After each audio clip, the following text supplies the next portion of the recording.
Hi, this is Bridget from Speech Therapy Talk membership, and this video is going to go through some quick ideas how you can target articulation in language easily using one of these things. And so first, what is this? I don't know what it's called, but it's one of those things that you can draw on and then you just press the button and it disappears. Kids love it. They're really motivated by it. You can also use dry erase boards, but really these things are a hit. So what you do for articulation, let me quickly go through how to play and then I'll go through why it works. So how you play is you have one child be the drawer and the other children, or you, if it's just the two of you, are the guessers.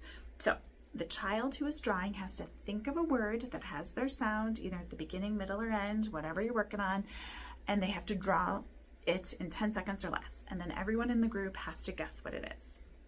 Now, why this works. When the child is the drawer and they are tasked to draw something with their word in it, they have to think of a word that has their sound.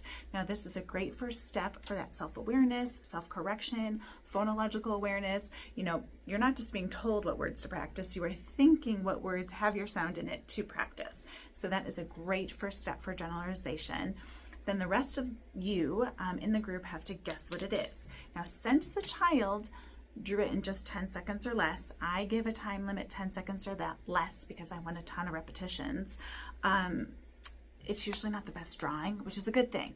So if you don't know what the child drew, you can use that. You can ask them questions. You could say, where do you find that? Or I think that's an animal. Is it an ocean animal? Or where does that animal live? And you can challenge the child to answer the question using their good sound. So if the child is at the phrase level, the sentence level, or the connected speech level, you can say, okay, I want you to tell me where the animal lives and think about your S sound when you answer that. So that could be a good way to practice if you're on that level of practicing. And then once the item is guessed, then someone else draws, and then let's say you're the drawer, you draw something, initial L, you draw a leaf. The child has to guess what it is. When they guess, they have to use their sound at the word level. They can describe the leaf that you drew if they're at the sentence level, or if they don't know what you drew, they can ask questions and you can challenge them, remind them, use your good L sound when you ask me a question about what I drew. So that is how I do articulation, and I do this almost every single session. The kids usually work for it. They're very excited about it. We usually do it at the end of every session.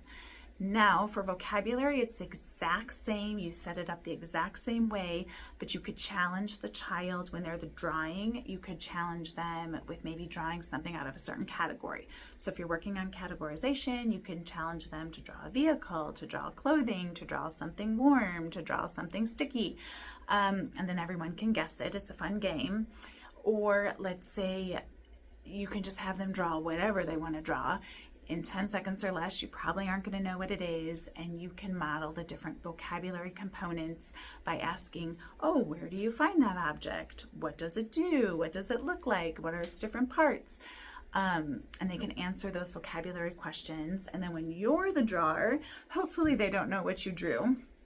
They can practice asking you questions, categorization questions, function questions, looks like questions, to work on guessing whatever that picture is that you drew. All right, please give it a try. Let me know what you think. If you like these videos, make sure you follow me for more tips. All right, thanks. Have a good day.